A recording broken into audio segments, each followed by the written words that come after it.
Hi, എല്ലാവർക്കും കുട്ടൂസ് ഫാമിലിയുടെ പുതിയൊരു വീഡിയോയിലേക്ക് സ്വാഗതം. ഇന്ന് നമ്മൾ തയ്യാറാക്കിയിരിക്കുന്നത് വളരെ രുചികരമായ ഒരു കൂൺ റെസിപ്പിയാണ് കേട്ടോ.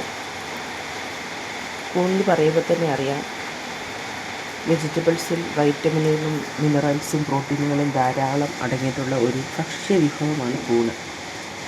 കഴിക്കാനുള്ള രുചി കൊണ്ട് മാത്രമല്ല, ഒരുപാട് ആരോഗ്യ ഗുണങ്ങൾ കൊണ്ടും സമ്പന്നമാണ് കൂണ്. പ്രോട്ടീൻ, അമിനോ ആസിഡുകൾ തുടങ്ങിയ പോഷകങ്ങളുടെ കലവറയാണ് കൂൺ. ശരീരഭാരം നിയന്ത്രിക്കാനും രോഗപ്രതിരോധ ശേഷി മെച്ചപ്പെടുത്തുന്നതിനുമെല്ലാം കൂൺ അത്യുത്തമമാണ്. ഇന്ന് മാർക്കറ്റിൽ പലതരത്തിലുള്ള കൂൺ അവൈലബിളാണ്. പണ്ടൊക്കെ എൻ്റെ ചെറുപ്പകാലത്തൊക്കെ കൂൺ കിട്ടുന്നത് ഇടി മുഴങ്ങുന്ന സമയത്ത് ഞങ്ങളുടെ മനസ്സിലോർക്കാറുണ്ട്, പറമ്പിൽ കൂൺ മുളച്ചിട്ടുണ്ട്. പിന്നെ പോയി ഒരു പരതലാണ്.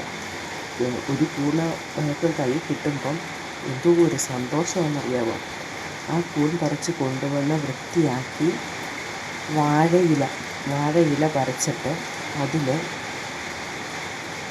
ഇച്ചിരി ഉള്ളിയും ഇത്തിരി പച്ചമുളകും ഇത്തിരി ഉപ്പും ചേർത്ത് ഇച്ചിരി മഞ്ഞളും ചേർത്ത് അതങ്ങ് ആക്കിയിട്ട് വാഴയിലേക്ക് കെട്ടും.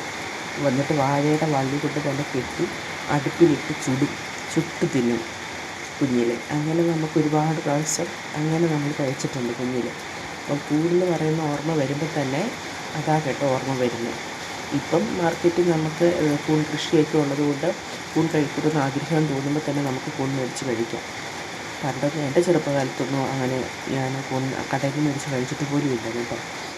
നമ്മൾ ഈ പറമ്പിലൊക്കെ ഉണ്ടാകുന്നത്, പറമ്പിലൊക്കെ ഈ മഴ പെയ്യുന്ന സമയത്തൊക്കെ അങ്ങനെ കൂണൊക്കെ ഉണ്ടാകുന്ന കച്ചിക്കൂണ്, പാവക്കൂണ്, അങ്ങനെ ആ കൂൺ പറിച്ച് ഞാൻ കറി വെച്ച് കഴിച്ചിട്ടുണ്ട്. അപ്പം നമുക്കിന്ന് കൂൺ റെസിപ്പിയിലേക്ക് പോകാം.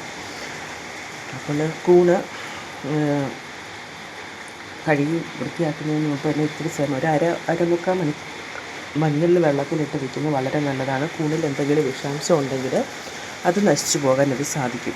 അപ്പം കൂണൊക്കെ തീരെ ചെറുതാക്കി അരിഞ്ഞാൽ ഇത് വേകുമ്പോൾ പൊടിയായിട്ട് പോകും.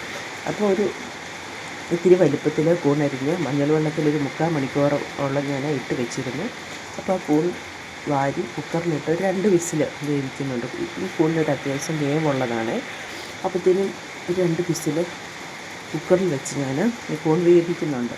അപ്പോൾ ഈ കൂൺ കറിയിലേക്ക് ആവശ്യമായിട്ട് നമുക്ക് വേണ്ടത് 2 തക്കാളിക്ക, പിന്നെ ക്യാഷ്നട്ട്, ഒരു 6-7 ക്യാഷ്നട്ട് വെള്ളത്തിലിട്ട് കുതിർത്ത് വെച്ചിട്ട് 2 തക്കാളിക്കും ക്യാഷ്നട്ടുമായിട്ട് അരച്ച് ഒരു പേസ്റ്റാക്കി എടുത്ത് വെക്കണം.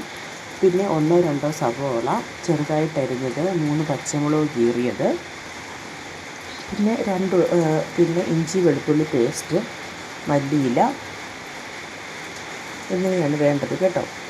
പിന്നെ നമുക്ക് ഒരു 2 വിസിൽ വരുമ്പോഴത്തേനും കുക്കർ വേകും. കുക്കറിൽ 2 വിസിൽ അടിക്കുമ്പോഴത്തേനും കൂണ് വേകും. കുക്കർ വേകുന്നില്ല കേട്ടോ, കൂണ് വേകും. നല്ല മഴയാണ് വെളിയിൽ കേട്ടോ. അടിപൊളി മഴയെന്ന് പറഞ്ഞാൽ മഴക്കാലമായി. മഴയെന്ന് ഓർക്കുമ്പോൾ ഭയങ്കര കാറ്റ് മഴയാണോ എന്നറിയത്തില്ല, പക്ഷേ തുടക്കത്തിൽ തന്നെ നല്ല മഴയാണ്.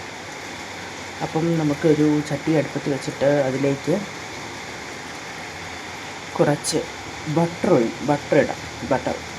ബട്ടറിലേക്ക് വെളിച്ചെണ്ണ ചെയ്താലും കുഴപ്പമില്ല, പക്ഷെ നമുക്കിത് ഒരു ശകലം ബട്ടറിട്ട് ചെയ്യാം. ചട്ടി എടുത്ത് വെച്ചിട്ട് ബട്ടർ ഉരുകി വന്നിട്ടുണ്ട്. ഇതിലേക്ക് നമുക്ക് കറുകപ്പട്ട, പിന്നെ കറുകപ്പട്ടയും തക്കോലും ഒക്കെ എടുത്ത് ഒന്ന് എണ്ണയിൽ മൂപ്പിച്ചെടുക്കാം. അതിനുശേഷം നമ്മൾ അരിഞ്ഞ് വെച്ചിരിക്കുന്ന